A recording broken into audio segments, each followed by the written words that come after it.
ನಾಗರ ಬನ ದೇವರ ಬನ ಅಂತ ನಮ್ಮ ಪೂರ್ವಜರ ಕಾಲದಿಂದ ಕಾಡಿನಲ್ಲಿ ಭಯ ಭಕ್ತಿಯಿಂದ ನಡ್ಕೊಂಡು ಕಾಡು ಪ್ರಾಣಿಗಳನ್ನ ರಕ್ಷಣೆ ಮಾಡ್ಕೊಂಡು ಬಂದಿದೀವಿ.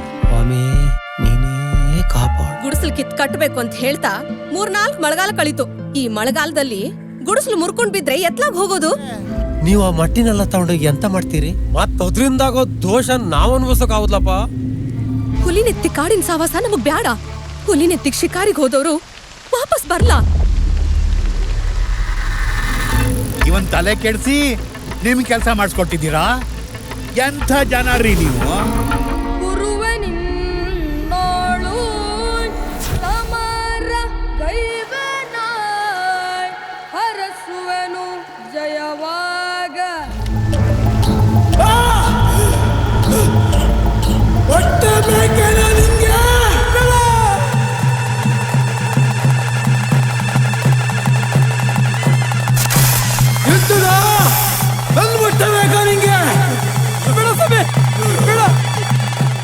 ವೀಕ್ಷಕರೇ ನಮಸ್ತೆ. ಪೀಪಲ್ ಟಿವಿ ವಿಶೇಷ ಕಾರ್ಯಕ್ರಮಕ್ಕೆ ನಿಮ್ಗೆಲ್ರಿಗೂ ಸ್ವಾಗತ. ನಾನ್ ಪ್ರಗತ್. ವೀಕ್ಷಕರೇ, ಇವತ್ತು ಪೀಪಲ್ ಟಿವಿಗೆ ನಮ್ಮ ತಿಮ್ಮನ ಮೊಟ್ಟೆಗಳು ಸಿನಿಮಾದ ತಂಡ ಬಂದಿದೆ. ಇವತ್ತು ಸಿನಿಮಾ ಬಗ್ಗೆ ಒಂದಷ್ಟು ವಿಚಾರಗಳನ್ನ ಹಂಚ್ಕೊಬೇಕು ಅನ್ನೋಂತ ಇದರಲ್ಲಿ ಅವರು ನಮ್ಮ ಜೊತೆಗಿದ್ದಾರೆ. ಮೊದಲಿಗೆ ಪೀಪಲ್ ಟಿವಿಗೆ ರಕ್ಷಿತ್, ನಮ್ಮ ಡೈರೆಕ್ಟ್ರು ರಕ್ಷಿತ್ ತೀರ್ಥಹಳ್ಳಿ ಅವರು, ನಿಮ್ಗೆ ಸ್ವಾಗತ. ರಕ್ಷಿತ್ ಈ ಹಿಂದೆ ಒಂದಷ್ಟು ಸಿನಿಮಾಗಳಲ್ಲಿ ತುಂಬಾ ತೊಡಗಿಸ್ಕೊಂಡಿದ್ದಾರೆ, ನಮ್ಮ ಆತ್ಮೀಯ ಸ್ನೇಹಿತರು ಕೂಡ. ಇವರ ಒಂದು ಕಾನ್ಸೆಪ್ಟ್ ಅಲ್ಲಿ ಒಂದಷ್ಟು ಮಲ್ನಾಡಿಗರಾಗಿ ನೀವು ಒಂದಷ್ಟು ಸಿನಿಮಾಗಳನ್ನ ಮಾಡ್ಕೊಂಡ್ ಬಂದ್ರಿ. ಅದರಲ್ಲಿ ವಿಶೇಷವಾಗಿ ಇವರು ತಗೊಂಡಂತಹ ಸಬ್ಜೆಕ್ಟ್ಗಳು ಮಲ್ನಾಡಿಗೆ ಇದಾಗಿ ಇರುತ್ತೆ, ರಿಲೇಟ್ ಆಗಿರುತ್ತೆ. ಅಲ್ಲಿಯ ಸಮಸ್ಯೆಗಳನ್ನ ಮೇಜರ್ ಆಗಿ ಎತ್ಕೊಂಡು ಮಾಡ್ತಾರೆ. ಕಮರ್ಷಿಯಲ್ ಆಸ್ಪೆಕ್ಟ್ ನ ಹೊರತಾಗಿ ಅದು ಕಮರ್ಷಿಯಲ್ ಅಂತ ಕರಿಬೇಕು ಅಥವಾ ಸಿನಿಮಾದವ್ರಿಗೆ ಏನಂದ್ರೆ, ಈಗ ಮುಂಚೆ ಎಲ್ಲ ಕಮರ್ಷಿಯಲ್ ಮತ್ತೆ ಕ್ಲಾಸಿಕ್ ಮೂವಿಗಳು ಅಂತ ಇದಿತ್ತು. ಸೊ ಈಗ ಇದರಲ್ಲಿ ಅದನ್ನ ಡಿವೈಡ್ ಮಾಡಂತ ಇದಿಲ್ಲ. ಸೊ ಇದು ಕಮರ್ಷಿಯಲ್ ಹೊರತಾಗಿಯೂ ಮಾಡಿದಂತ ಕೆಲವೊಂದು ಸಿನಿಮಾಗಳು ನಿಮ್ಗೆ ತುಂಬಾ ಒಳ್ಳೆ ಕೆಲವೊಂದು ಹೆಸರು ತಂದ್ಕೊಟ್ಟು. ಈಗ ನಿಮ್ಮ ಮೊದಲ ಸಿನಿಮಾ ಹೊಂಬಣ್ಣ ಆಗಿರ್ಬೋದು. ಹೊಂಬಣ್ಣ ಭೂ ಒತ್ತುವರಿ, ಅಲ್ಲಿಯ ಮೂಲ ಸಮಸ್ಯೆಗಳ ಆಧಾರದಲ್ಲಿ ಒಂದಷ್ಟು ಕಾನ್ಸೆಪ್ಟ್ ಗಳನ್ನ ನೀವು ಹೊಂಬಣ್ಣದ ಮೂಲಕ ತಂದ್ರಿ. ಅದಾದ ನಂತರ ಎಂತ ಕತೆ ಮಾರಾಯದಲ್ಲಿ ಶರಾವತಿ ನದಿ ನೀರಿನ ಸಂತ್ರಸ್ತರ ಬಗ್ಗೆ ಒಂದಷ್ಟು ಕಾನ್ಸೆಪ್ಟ್ ಇಟ್ಕೊಂಡು ಸಿನಿಮಾ ಮಾಡಿದ್ರಿ. ಈಗ ಮಲ್ನಾಡಿಗೆ ರಿಲೇಟ್ ಆಗಂತ ಕಾಳಿಂಗ ಸರ್ಪದ ಬಗ್ಗೆ ಒಂದಷ್ಟು ವಿಚಾರಗಳನ್ನ ಇಟ್ಕೊಂಡು ಮತ್ತೆ ಬಂದಿದ್ದೀರಾ. ಸೊ ನನ್ಗೆ ಪರ್ಸನಲ್ ಆಗಿ ನಾನು ನೋಡಿದಂತೆ ಹೊಂಬಣ್ಣ ನನ್ಗೆ ತುಂಬಾ ಇಷ್ಟ. ಯಾಕಂದ್ರೆ ಡೈರೆಕ್ಟರ್ ಎದುರುಗಡೆ ಯಾವ ಮೂವಿ ಇಷ್ಟ ಇಲ್ಲ ಅಂತ ನಾವ್ ಹೇಳೋದ್ ತಪ್ಪಾಗತ್ತೆ. ಎರಡು ನಿಮ್ಮ ಕೂಸೆ ಆಗಿರುತ್ತೆ, ಎಲ್ಲವೂ ನಿಮ್ಮ ಕೂಸೆ, ಅದು ಇಷ್ಟ ಇಲ್ಲ ಅಂತ ಹೇಳಕ್ಕಾಗಲ್ಲ. ಸೊ ಹೊಂಬಣ್ಣ ವಿಚಾರಕ್ಕೆ ಬಂದಾಗ ಭೂ ಒತ್ತುವರಿ ಇಂತ ಕಾನ್ಸೆಪ್ಟ್ ಅಲ್ಲಿ ನೀವು ಮಾಡ್ತಾ ಹೋದ್ರಿ, ನನ್ಗೆ ತುಂಬಾ ಇಷ್ಟ ಆಗಿತ್ತು. ನಾನು ನೋಡಿದಂತೆ ತುಂಬಾ ಇಷ್ಟ ಆಗಿತ್ತು. ಸೊ ಅದೇ ರೀತಿ ಎಂತ ಕತೆ ಮಾರಾಯ ಕೂಡ ಇದಾಗಿತ್ತು. ಸೊ ಈಗ ತಿಮ್ಮನ ಮೊಟ್ಟೆಗಳು ಮೂಲಕ, ತಿಮ್ಮನ ಮೊಟ್ಟೆಗಳು ಹೆಸರೇ ಸ್ವಲ್ಪ ಡಿಫ್ರೆಂಟ್ ಆಗಿದೆ. ಯಾಕಂದ್ರೆ ಈಗ ಏನು ತಿಮ್ಮನ ಮೊಟ್ಟೆಗಳು ಅನ್ನೋ ತರ ಇದ್ ಬರುತ್ತೆ. ಸೊ ಈಗ ಕಮರ್ಷಿಯಲ್ ಅನ್ನೋಂತ ಕಾನ್ಸೆಪ್ಟ್ ಅಲ್ಲಿ ನೀವು ಕಮರ್ಷಿಯಲ್ ಮತ್ತೆ ಕ್ಲಾಸಿಕ್ ಇದ್ರಲ್ಲಿ ನೋಡ್ತಾ ಹೋದಾಗ ತಿಮ್ಮನ ಮೊಟ್ಟೆಗಳು ಯಾವ ಇದರಲ್ಲಿ ನಿಲ್ಲತ್ತೆ ಅಂತ ಅನ್ಸುತ್ತೆ ರಕ್ಷಿತ್? ಅಂದ್ರೆ ನಾನು ಕತೆ ಬರೆದ ಮೇಲೆ ಅದು ಕಮರ್ಷಿಯಲ್ ಆಗ್ಬೇಕಾ ಅಥವಾ ಲೈಕ್ ಏನೋ ಒಂದು ನೇಟಿವಿಟಿ ಚಿತ್ರ ಅಂತ ಆಗ್ಬೋದಾ ಅಥವಾ ಏನೋ ಒಂದು ಕಾನ್ಸೆಪ್ಟ್ ಇಟ್ಕೊಂಡು ಮಾಡಿದ್ದೀನಿ ಅನ್ನೋದ್ರ ಮೇಲೆ ಮೇಕಿಂಗ್ ಡಿಸೈಡ್ ಮಾಡ್ತೀನಿ. ಅಂದ್ರೆ ಇತ್ತೀಚಿನ ದಿನಗಳಲ್ಲಿ ನಮಗೆ ಕಮರ್ಷಿಯಲ್ ಆಗ್ಬೋದು ಅಥವಾ ಈ ತರದ ಒಂದು ಚಿತ್ರಗಳು ನೇಟಿವಿಟಿ ಇಟ್ಕೊಂಡು ಮಾಡಿದ ಚಿತ್ರಗಳು ಡಿಫ್ರೆನ್ಸಸ್ ಅಂತದ್ದು ಏನಿಲ್ಲ. ಜನಗಳು ಇಷ್ಟಪಡ್ತಿದ್ದಾರೆ, ಎರಡೂ ತರದ ಕಾನ್ಸೆಪ್ಟ್ಗಳನ್ನು ಇಷ್ಟಪಡ್ತಿದ್ದಾರೆ. ಇನ್ನು ತಿಮ್ಮನ ಮೊಟ್ಟೆಗಳು ಅಥವಾ ನೀವು ಹೇಳಿದಂಗೆ 3 ಸಿನಿಮಾಗಳು ಅಲ್ಲಿ ಜನರು ಮತ್ತು ಜನರ ಬದುಕು ಅವು ನಡುವೆ ನಡೆಯುವಂತಹ ಕಥೆಗಳು, ಹಾಗೆ ಕನೆಕ್ಟ್ ಬೇಗ ಆಗ್ತಾರೆ. ಬಟ್ ಏನಂತ ಹೇಳಿದ್ರೆ, ನಾವು ಮೊದಲಿನಿಂದ ಸಿನಿಮಾಗಳಲ್ಲಿ ಈ ತರದ ಸಿನಿಮಾಗಳ ಪ್ರಮಾಣ ಕಡಿಮೆ ಬರ್ತಿರೋದ್ರಿಂದ ಜನಗಳಿಗೆ ಆ ರುಚಿ ಸಿಕ್ಕಿಲ್ಲ. ಈ ತರದ ಸಿನಿಮಾಗಳು ಅಂದ್ರೆ ನಮ್ಮ ಕನ್ನಡದಲ್ಲಿ ಕಮರ್ಷಿಯಲ್ ಸಿನಿಮಾಗಳ ರೀತಿನೇ ಈ ತರದ ಸಿನಿಮಾಗಳು ವಾರಕ್ಕೆ 1-2 ಬರ್ತಾ ಹೋದ್ರೆ ಜನಗಳಿಗೂ ಇಂಟ್ರೆಸ್ಟ್ ಬರುತ್ತೆ. ಓಕೆ, ಈ ತರ ಕಾನ್ಸೆಪ್ಟ್ ಮಾಡ್ಬೋದಲ್ಲ, ಒಂದು ಚಿಕ್ಕ ಕಾನ್ಸೆಪ್ಟ್ ಈ ತರ ಮಾಡ್ಬೋದ. ನೀವು ಹೇಳಿದಂಗೆ ಅರಣ್ಯ ಒತ್ತುವರಿ ಒಕ್ಕಲೆಪ್ಸೋದು ಅಂತ 2 ವರ್ಡ್ ಇಟ್ಕೊಂಡು ನಾವು ಒಂದು ಸಿನಿಮಾ ಅದು ಮಾಡಿದ್ದು. ಅವಾಗ್ಲೂ ಜೀವಂತ, ಇವಾಗ್ಲೂ ಜೀವಂತ ಆ ಒಂದು ಸಮಸ್ಯೆ. ಇವನ್ ಎಂತ ಕತೆ ಮಾರಾಯದಲ್ಲಿ ಕೂಡ ನೀವು 10 ವರ್ಷ ಹೋದ್ರು ಬೆಂಗಳೂರಿಗೆ ನೀರು ತರಿಸ್ಬೇಕಂತಾನೆ ಹೇಳ್ತಿರ್ತಾರೆ. ಸೊ ಆ ಕಾನ್ಸೆಪ್ಟ್ ಕೂಡ ಜೀವಂತ, ಅದು ಜನ ಮತ್ತು ಅವ್ರ ಬದುಕಿನ ನಡುವೆ. ಕಾಳಿಂಗದ ಯಾಕೆ ತಗೊಂಡ್ರಿ ಅಂತ ಹೇಳಿದ್ರೆ, ಅಂದ್ರೆ ಈಗ ನಾವು ಊರಿಗೆ ಹೋಗಿ ಬರ್ತಾ ಇರುವಾಗ ಮೊದಲು ನಾವು ಚಿಕ್ಕಕ್ಕಿದ್ದಾಗಲೇ ಅಥವಾ ನಾವು ಬೆಳೀತಾ ಬಂದಾಗ ಕಾಳಿಂಗ ಹಾವುಗಳ ಪ್ರಮಾಣ ತುಂಬಾ ಕಡಿಮೆ ಇತ್ತು. ಅಂದ್ರೆ ಇತ್ತೀಚಿನ ದಿನಗಳಲ್ಲಿ ಕಾಳಿಂಗ ಹಾವುಗಳು ಯಾಕೆ ಜಾಸ್ತಿ ಆಗ್ತಿದೆ, ಇದು ನನಗೆ ಮೈಂಡಿಗೆ ಬಂದಾಗ ಹಂಗೆ ಸ್ಟಡಿ ಮಾಡ್ಕೊಂತ ಹೋದಾಗ ಒಂದಷ್ಟು ವಿಷಯಗಳು ನನಗೆ ಸಿಕ್ತು. ಆಮೇಲೆ ನಮ್ಮ ಕಡೆ ಆಗ್ಲಿ ಕರಾವಳಿ ಭಾಗದಲ್ಲಾಗ್ಲಿ ಕಾಳಿಂಗ ಹಾವು ಅಂತಂದ್ರೆ ನಾವು ದೈವ ನಂಬಿಕೆ ಇದೆ, ಆ ಒಂದು ಮನುಷ್ಯ ನಂಬಿಕೆ ಇದೆ. ಆಮೇಲೆ ಅರಣ್ಯ ಅಂತ ಅಂದ್ರೆ ಈ ನಂಬಿಕೆ ನಮ್ಗೆ ಈಗಲ್ಲ, ಮೊದ್ಲಿಂದನೂ ಇದೆ. ನಾಗರ ಬನ ದೇವ್ರ ಬನ ಅಂತ ಮಾಡಿದ್ವಿ. ಕಾಡು ಅವಾಗ ಸಂರಕ್ಷಿತವಾಗಿತ್ತು, ಯಾರು ಕಾಲಿಡಕ್ಕೆ ಹೆದರ್ತಿದ್ರು. ಸೊ ಆ ಭಯ ಇತ್ತು. ಆ ಭಯ ಇದ್ದಿದ್ದು ಎಲ್ಲಿಂದ ಬಂತು? ನಂಬಿಕೆಯಿಂದ ಬಂತು. ಸೊ ಈ ನಂಬಿಕೆ, ಭಯ, ಇದೆಲ್ಲ ಕಾನ್ಸೆಪ್ಟ್ ನ ತಗೊಂಡು ತಿಮ್ಮನ ಮೊಟ್ಟೆ ಕತೆ ಬರ್ತಿತ್ತು. ಓಕೆ, ತಿಮ್ಮನ ಮೊಟ್ಟೆಗಳು ಮೂಲಕ ನೀವು ಜನಗಳಿಗೆ ಏನ್ ಹೇಳಕ್ ಹೊರಟಿದ್ರ? ಫಾರ್ ಎಕ್ಸಾಂಪಲ್, ನಾನು ಮುಖ್ಯವಾಗಿ ಈ ಪ್ರಶ್ನೆ ಯಾಕೆ ಕೇಳ್ಬೇಕಾಯ್ತು ಅಂದ್ರೆ, ಒಂದಷ್ಟು ರೀಜನ್ ವೈಸ್ ಸಿನಿಮಾಗಳು ಅಂತ ಬರುತ್ತೆ. ಈಗ ಹಿಂದಿನ ಕಾಂತಾರ ಆಗಿರ್ಬೋದು, ಅವೆಲ್ಲ ಸೌತ್ ಕೇಂದ್ರ ಬೇಸ್ ಮೇಲೆ ಹೋಗುತ್ತೆ, ದೈವ ಆರಾಧನೆ ಈ ತರದ ವಿಚಾರವಾಗಿ ಬರುತ್ತೆ. ಈ ತಿಮ್ಮನ ಮೊಟ್ಟೆಗಳು ನೀವು ಮಲ್ನಾಡಿಗೆ ಸೀಮಿತವಾಗಿ ಒಂದಷ್ಟು ಬರುತ್ತೆ. ಇವು ಕಮರ್ಷಿಯಲ್ ಆಸ್ಪೆಕ್ಟ್ ಅಲ್ಲಿ ಎಷ್ಟರ ಮಟ್ಟಿಗೆ ಸಕ್ಸಸ್ ಆಗ್ಬಹುದು? ಯಾಕಂದ್ರೆ ಸಿನಿಮಾ ಅಂತ ಅಂದ್ರೆ ಸ್ವಲ್ಪ ಮಟ್ಟಿಗೆ ಸಕ್ಸಸ್ ಅನ್ನ ಎಕ್ಸ್ಪೆಕ್ಟ್ ಮಾಡೇ ಮಾಡ್ತಾರೆ, ಸ್ವಲ್ಪ ಮಟ್ಟಿಗೆಲ್ಲ ದೊಡ್ಡ ಮಟ್ಟದ ಎಕ್ಸ್ಪೆಕ್ಟ್ ಮಾಡೇ ಮಾಡ್ತಾರೆ. ತಿಮ್ಮನ ಮೊಟ್ಟೆಗಳ ಮೂಲಕ ಏನ್ ಹೇಳಕ್ ಹೊರಟಿದ್ದೀರಾ? ಜನರನ್ನ ಇದು ತಲುಪುತ್ತೆ ಅಂತ ಅನ್ಸತ್ತಾ ಅಂತ? ಯಾಕಂದ್ರೆ ಈಗ ಹಿಂದಿನ 2 ಸಿನಿಮಾಗಳು, ಈಗ ಬೊಮ್ಮಣ್ಣ ಆಗ್ಬೋದು, ಎಂತ ಕತೆ ಮರೆ ಆಗ್ಬೋದು, ಅಲ್ಲಿ ಜನಗಳು ಅಲ್ಲಿ ಅನುಭವಿಸ್ತಿರೋ ಸಮಸ್ಯೆಗಳಾಗಿತ್ತು. ಬಟ್ ಈ ಸಿನಿಮಾ ಮೂಲಕ ನಾನು ಸ್ವಲ್ಪ ಆ ತರದ ಆ ಪ್ರದೇಶದಲ್ಲಿ ಶೂಟ್ ಮಾಡಿದ್ರು ಕೂಡ ಕಥೆಯ ಒಂದು ಇದು ಬೇರೆ ಇದೆ, ಕತೆ ಎಳೆ ಬೇರೆ ಇದೆ. ಲೈಕ್ ನಾನು ಈ ಸಿನಿಮಾದಲ್ಲಿ ಕಾಳಿಂಗ ಹಾವು ಬಗ್ಗೆ ಮಾತಾಡ್ತೀನಿ, ನವಿಲ್ಗಳ ಬಗ್ಗೆ ಮಾತಾಡ್ತೀನಿ, ನರಿಗಳ ಬಗ್ಗೆ ಮಾತಾಡ್ತೀನಿ, ಏಡಿಗಳ ಬಗ್ಗೆ ಮಾತಾಡ್ತೀನಿ. ಬಟ್ ಕೊನೆಯಲ್ಲಿ ಮನುಷ್ಯ ಅವನ ನಂಬಿಕೆ ಮೇಲೆ ಬದುಕೋದು, ಬದಲಾವಣೆ ಅವನೇ ತಗೊಂಡ್ಬರ್ಬೇಕಂತ ಒಂದು ಒಳ್ಳೆ ಫ್ಯಾಮಿಲಿ ಡ್ರಾಮಾ. ಹಾಗಾಗಿ ಒಂದು ಕುಟುಂಬದವರೆಲ್ಲ ಬಂದು ಕುತ್ಕೊಂಡು ನೋಡ್ಬೋದು, ನಮ್ಗೆ ಕನೆಕ್ಟ್ ಮಾಡ್ಕೊಂತಾರೆ.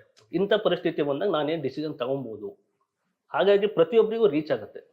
ಇದು ಇನ್ನೊಂದೇನಂದ್ರೆ, ನಿಮ್ಮದೇ ಕೃತಿ ಇದು, ಅದು ಕಾಡಿನ ನೆಂಟರು ಒಂದು ಇದರಿಂದ ಬಂದಿರಂತ ಒಂದು ಕಥೆ. ಸೊ ಈ ಕಾಡಿನ ನೆಂಟರು ಅಂದ್ರೆ ಸಿನಿಮಾ ಇದು ಪುಸ್ತಕದ ಕತೆ ಅಂತ ನೀವು ಇದ್ ಮಾಡ್ತೀರಿ. ಈ ಕಾಡಿನ ನೆಂಟರು ಅಂದ್ರೆ ಏನ್ ಅರ್ಥ ನಿಮ್ ಪ್ರಕಾರ ಅಂತ? ಆಕ್ಚುಲಿ ಕಾಡಿನ ನೆಂಟರು ಅರ್ಥಕ್ಕಿಂತ ಕಾಡಿನ ನೆಂಟರು ನನಗೆ ಕಾನ್ಸೆಪ್ಟ್ ಸಿಕ್ಕಿದ್ದು ನಿಮ್ಗೆ ವರಾಹಿ ಬ್ಯಾಕ್ ವಾಟರ್ ಅಲ್ಲಿ ನಾನು ಒಂದ್ಸರಿ ಹೋಗಿದ್ದೆ. ಅಲ್ಲಿ ಹೋದಾಗ ಒಂದು ದೇವಸ್ಥಾನ ಇದೆ, ಚಕ್ರ ಡ್ಯಾಮಿಂದ ಮುಂದೆ, ತುಂಬಾ ಹಳೆ ದೇವಸ್ಥಾನ. ಅಲ್ಲಿ ಒಬ್ಬ ಭಟ್ರ ಹತ್ರ ಮಾತಾಡ್ತಾ ಆ ವರ್ಡ್ ಬಂತು, ಮತ್ತೆ ಕಾಡಿನ ನೆಂಟರು ಬರ್ತಿರ್ತಾರ ಅಂತ ಕೇಳಿದೆ. ಭಟ್ರಿಗೆ ಅರ್ಥ ಆಯ್ತು. ಕಾಡಿನ ನೆಂಟರು ನನ್ನ ಜೊತೆ ಒಂದ್ 4-5 ಜನ ಇದ್ರಿ, ಏನ್ ಕಾಡಿನ ನೆಂಟರು ಏನು ಅಂತ ಹೇಳಿ ಅವಾಗ ಭಟ್ರು ಎಕ್ಸ್ಪ್ಲೇನ್ ಮಾಡಿದ್ರು. ಕಾಡಿನ ನೆಂಟರು ಅಂತಂದ್ರೆ ಫಾರೆಸ್ಟ್ ಆಫೀಸರ್ ಆಗಿರ್ಬೋದು, ನಕ್ಸಲ್ಗಳಾಗ್ಬೋದು, ಪೊಲೀಸ್ ಆಗ್ಬೋದು, ಅಂದ್ರೆ ತುಂಬಾ ಇಂಟೀರಿಯರ್ ಬಂದು ಹೋಗ್ತಾರೆ ಅಂತ. ಕಾಡಿಗೆ ನೆಂಟಿರೋರು ಕಾಡಿನ ನೆಂಟರು ಅಂತ ಹೇಳಿ ಅವಾಗ ನಾನು ಹೇಳಿದೆ, ಅದಿಷ್ಟೇ ಅಲ್ಲ ಕಾಡಿನ ನೆಂಟರು, ನೀವು ನೆಂಟರು ನಾನು ಕಾಡಿನ ನೆಂಟರು, ಹೆಂಗ್ ಹೇಳ್ತೀರಾ ನೀವು ಅದನ್ನ ಅಂತ ಕೇಳಿದಾಗ, ಈಗ ನಂದು ಆಯುಷ್ ಎಷ್ಟಿದೆ ಅಂತ ಬರ್ತೀನಿ, ಇರ್ತೀನಿ, ಹೋಗ್ಬಿಡ್ತೀನಿ. ಕಾಡು ಹಂಗೆ ಇರುತ್ತೆ.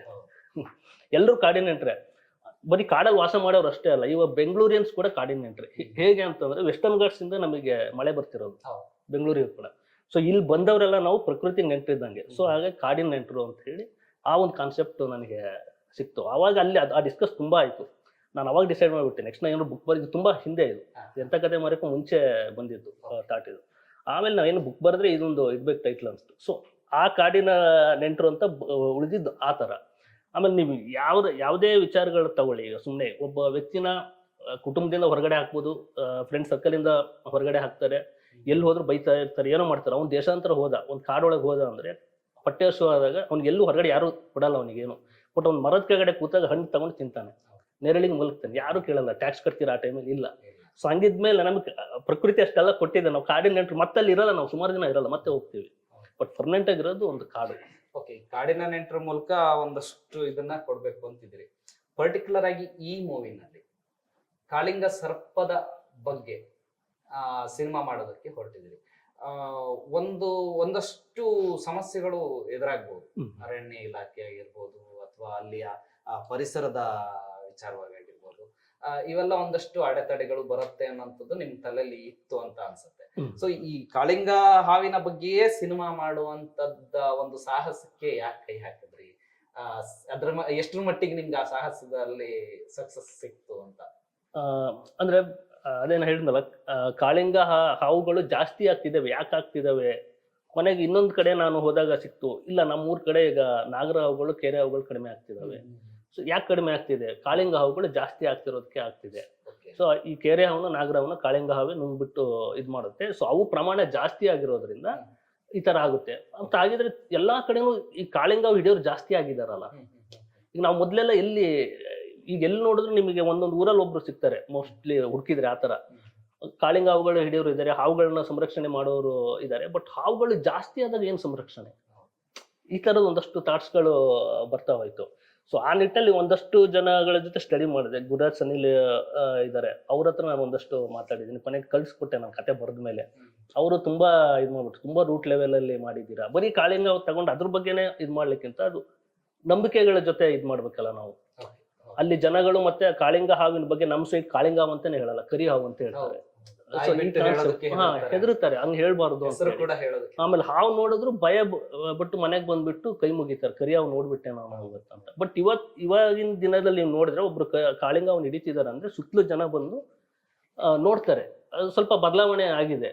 ಅದು ನೀವು ಮೌಢ್ಯನೂ ಅನ್ನಕ್ಕಾಗಲ್ಲ, ನಂಬಿಕೆನೂ ಅನ್ನಕ್ಕಲ್ಲ. ಒಂದು ಚಿಕ್ಕ ಎಳೆ ಇದೆ. ಲೈಕ್ ಇವಾಗ ನೀವು ನಂಬಿಕೆ ಅಂತ ಅನ್ಕೊಂಡ್ರೆ ಅದೊಂದು ನಂಬಿಕೆ ಅಂದ್ರೆ ನಿಮ್ಗೆ ಕಾಡು ಉಳಿಯುತ್ತೆ. ಮೌಢ್ಯ ಅನ್ಕೊಂಡ್ರೆ ಎಲ್ಲರೂ ಹಾವು ಹಿಡಿಲಿಕ್ಕೆ ಹೋಗ್ತಾರೆ. ನೆಗೆಟಿವ್ ಇದೆ, ಪಾಸಿಟಿವ್ ಇದೆ. ಸೊ ಈ ತರದ ವಿಚಾರಗಳನ್ನೆಲ್ಲ ನಾನು ಆ ಕ್ಯಾರೆಕ್ಟರ್ಗಳ ಮೂಲಕ ನಾನು ಹೇಳ್ಬೇಕಿತ್ತು. ಅಲ್ಲಿ 2 ಕ್ಯಾರೆಕ್ಟರ್ ಮೂಲಕ ಅದನ್ನ ಹೇಳಿದೀನಿ. ಈಗ ಮುಖ್ಯವಾಗಿ ಇದನ್ನ ಬಂದ್ರೆ ಕಾಳಿಂಗ ಸರ್ಪದ ವಿಚಾರವಾಗಿ ಬಂದ್ರೆ ಅಲ್ಲಿಯ ನೇಟಿವಿಟಿಗೆ ತಕ್ಕನಾಗಿ ಇದು ಬರುತ್ತೆ. ಕಮರ್ಷಿಯಲ್ ಆಸ್ಪೆಕ್ಟ್ ಅಲ್ಲಿ ಇದೊಂಥರ ಈಗ ಎಷ್ಟರ ಮಟ್ಟಿಗೆ ಈಗ ಸಿನಿಮಾಗಳಿಂದ ಇದ್ರಲ್ಲಿ ನೀವೇನಾದ್ರೂ ಬದಲಾವಣೆ ತರಬೇಕು, ನಾವೇನೋ ಒಂದು ಸಂದೇಶ ಕೊಡ್ಬೇಕು ಅನ್ನೋಂತ ಇದ್ರಲ್ಲೇ ಜಾಸ್ತಿ ಇರ್ತಾರೆ. ಸೊ ಇದ್ರ ಮೂಲಕ ಏನ್ ಸಂದೇಶ ಕೊಡ್ತೀರಿ? ಸಂದೇಶ ಎಷ್ಟರ ಮಟ್ಟಿಗೆ ಸಕ್ಸಸ್ ಆಗತ್ತೆ, ಜನರನ್ನ ತಲುಪತ್ತೆ ಅಂತ ಒಂದಷ್ಟು ನಂಬಿಕೆ ಇದೆಯಾ ಅಂತ? ಯಾಕಂದ್ರೆ ಕಮರ್ಷಿಯಲ್ ಆಸ್ಪೆಕ್ಟ್ ಅಲ್ಲಿ ನಾವು ನೋಡಿದಾಗ ಎಷ್ಟರ ಮಟ್ಟಿಗೆ ಸಕ್ಸಸ್ ಆಗ್ಬೋದು ಇದನ್ನ? ಈಗ ಏನಂದ್ರೆ ಸಿನಿಮಾ ಅಂದ್ರೆ ಮನರಂಜನೆ ಮತ್ತೆ ವ್ಯಾಪಾರ ಅಂತ ಇದು ಬಂದ್ಬಿಡುತ್ತೆ. ಸೊ ಈ ಮೂವಿನಲ್ಲಿ ನೀವ್ ಎಷ್ಟರ ಮಟ್ಟಿಗೆ ಸಕ್ಸಸ್ ಆಗ್ಬೋದು? ಅದು ಜನರಿಗೆ ಸಕ್ಸಸ್ ಅನ್ನೋದಕ್ಕಿಂತ ಹೆಚ್ಚಾಗಿ ಜನರಿಗೆ ತಲುಪತ್ತಾ ಅಂತ? ಇಲ್ಲ, ಖಂಡಿತ ನಂಗೆ ಈ ಸಿನಿಮಾದ ನಂಬಿಕೆ ಇದೆ ತಲುಪುತ್ತೆ ಅಂತ. ಏನಂದ್ರೆ ನಾನು ಇಷ್ಟೆಲ್ಲ ವಿಚಾರಗಳನ್ನ ಹೇಳಿದ್ರು ಕೂಡ ನಾನು ಅಲ್ಲಿ ಹೇಳಿರೋದು ಒಂದು ಕುಟುಂಬದ ಕತೆ. ಒಂದು ಗಂಡ ಹೆಂಡತಿ, ಒಂದು ಮಗು, ಅವ್ರ ಲೈಫಲ್ಲಿ ಏನಾಗುತ್ತೆ ಅನ್ನೋದು ಒಂದು ಕತೆ ಹೇಳಿರೋದ್ರಿಂದ ಇದು ಎಲ್ಲರ ಫ್ಯಾಮಿಲಿಯಲ್ಲೂ ನಡೆದಿರುತ್ತೆ. ಆಮೇಲೆ ಈಗ ವ್ಯಾಪಾರ ದೃಷ್ಟಿಯಿಂದ ನೋಡಿದಾಗ ಒಂದು ಸಿನಿಮಾಕ್ಕೆ ನಾವು ಎಷ್ಟು ಬಂಡವಾಳ ಹಾಕಬೇಕು, ಕತೆ ಬರ್ದಾಗ್ಲೇ ನಾವು ಅದನ್ನೊಂದು ಡಿಸ್ಕಸ್ ಮಾಡಿದ್ವಿ. ಈ ಚಿತ್ರಕ್ಕೆ ನಾನು ಇಷ್ಟು ಬಂಡವಾಳ ಹಾಕಿ ನಾನು ಎತ್ಕೋಬೋದಾ? ಅದೇನಾಗುತ್ತೆ, ಒಂದೊಂದ್ಸರಿ ತಪ್ಪುಗಳು ಮಾಡ್ಬಿಡ್ತೀವಿ ಫಿಲ್ಮ್ ಮೇಕರ್ಸ್.